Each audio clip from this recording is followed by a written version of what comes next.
നമസ്കാരം, മലയാളി വാർത്തയിലേക്ക് സ്വാഗതം. കോൺഫിഡന്റ് ഗ്രൂപ്പ് ചെയർമാൻ CJ റോയിയുടെ അസ്വാഭാവിക മരണവുമായി ബന്ധപ്പെട്ട അന്വേഷണം അന്തിമ ഘട്ടത്തിലേക്ക്.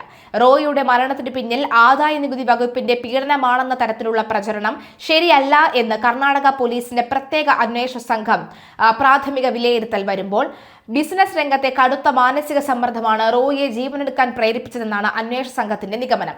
ഇവിടെ റോയിയുടെ മാനേജർ പറഞ്ഞ കാര്യങ്ങൾ പലതരം, റോയി ഇത്രയും നാളും പറഞ്ഞു വന്ന പല കാര്യങ്ങളും തവിടുപൊടിയാണ്. ഒരു തരത്തിലുമുള്ള കടമില്ലാതെ സീറോ ഡെബിറ്റ് ആയിട്ടുള്ള ഒരു കമ്പനിക്ക് എന്താണ് ഇത്രയും വലിയ ടെൻഷൻ? ബിസിനസ് പരമായി എന്താണ് അദ്ദേഹം നേരിട്ടിരുന്ന ഇത്രയും വലിയ ടെൻഷൻ എന്നതാണ് ചോദ്യം. ഇതിന്റെ ഭാഗമായി കൊച്ചിയിലെ റോയിയുടെ 3 അടുത്ത സുഹൃത്തുക്കളുടെ മൊഴി അന്വേഷണ സംഘം രേഖപ്പെടുത്തി. റോയി മരിക്കുന്നതിന് തൊട്ടു മുമ്പുള്ള ദിവസങ്ങളിൽ തന്റെ സുഹൃത്തുക്കളുമായി ദീർഘനേരം ഫോണിൽ സംസാരിച്ചിരുന്നതായി അന്വേഷണ സംഘത്തിന് വിവരം ലഭിച്ചിട്ടുണ്ട്.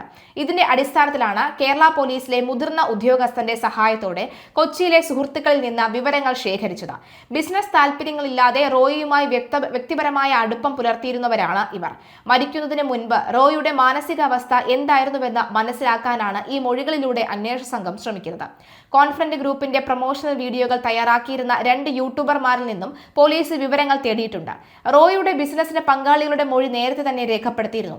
അതേസമയം റോയിയുടെ മരണശേഷം സോഷ്യൽ മീഡിയ വഴി പലരും തെറ്റായ വിവരങ്ങൾ പ്രചരിപ്പിച്ചിട്ടുണ്ടെന്നും ഇതിനെതിരെ നിയമ നടപടികൾ സ്വീകരിക്കുമെന്നും കോൺഫിഡന്റ് ഗ്രൂപ്പ് വ്യക്തമാക്കിയിട്ടുണ്ട്.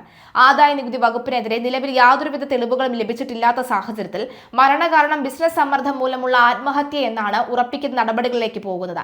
രാജകീയ ജീവിതം നയിച്ചിരുന്ന അദ്ദേഹം കേന്ദ്ര അന്വേഷണ ഏജൻസികൾ നിരീക്ഷണത്തിൽ തുടർന്ന തന്റെ സാമ്പത്തിക സ്രോതസ്സുകൾ അടയുന്നുവെന്നും ആഡംബര ജീവിതത്തിന് തടസ്സം നേരിടുന്നുവെന്നും തിരിച്ചറിഞ്ഞതാണ് ആത്മഹത്യയിലേക്ക് നയിച്ചതെന്നാണ് പുറത്തുവരുന്ന പുതിയ വിവരങ്ങൾ.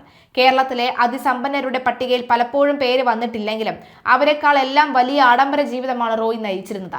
ദുബായിലെ ഗാരേജിൽ മാത്രം 12 റോൾസ് റോയ്സ് കാറുകൾ ഉൾപ്പെടെ 150 കോടിയോളം വിലമതിക്കുന്ന വാഹന ശേഖരണം അദ്ദേഹത്തിനുണ്ടായിരുന്നു. കഴിഞ്ഞ 15 വർഷങ്ങളായി ബാംഗ്ലൂരിലെ പഞ്ചനക്ഷത്ര റിസോർട്ടിലെ റോയൽ സ്യൂട്ടിലായിരുന്നു താമസം. സ്വന്തമായി കൊട്ടാര സമാനമായ വീടുകൾ ഉണ്ടായിട്ടും കോടികൾ ചെലവാക്കി ഹോട്ടലിൽ താമസിച്ചത് ഒരു ബ്രാൻഡിംഗ് തന്ത്രമായിരുന്നു. താൻ സാമ്പത്തികമായി അതിശക്തനാണ് എന്ന് ലോകത്തെയും നിക്ഷേപകരെയും ബോധ്യപ്പെടുത്താൻ അദ്ദേഹം ഈ അതിരുകടന്ന ആഡംബരങ്ങളെ ഉപയോഗിച്ചു.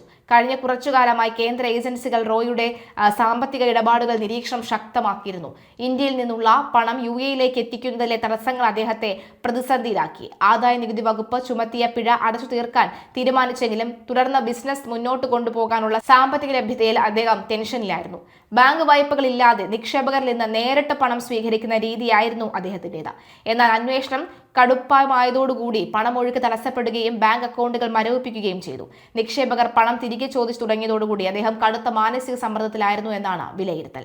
CJ റോയിയുടെ വിയോഗം വ്യക്തിപരമായ കാരണങ്ങൾ കൊണ്ടാണെന്നും ഇത് കോൺഫിഡന്റ് ഗ്രൂപ്പിന്റെ പ്രവർത്തനങ്ങളെ ബാധിക്കില്ല എന്നും കമ്പനി വൃത്തങ്ങൾ അറിയിച്ചിട്ടുണ്ട്. ഗ്രൂപ്പിന്റെ പ്രൊജക്ടുകളെല്ലാം സുരക്ഷിതമാണെന്നും ഉപഭോക്താക്കൾക്ക് നൽകാനുള്ള വീടുകൾ തടസ്സമില്ലാതെ പൂർത്തിയാക്കുമെന്നും MD CA ജോസഫ് വ്യക്തമാക്കി.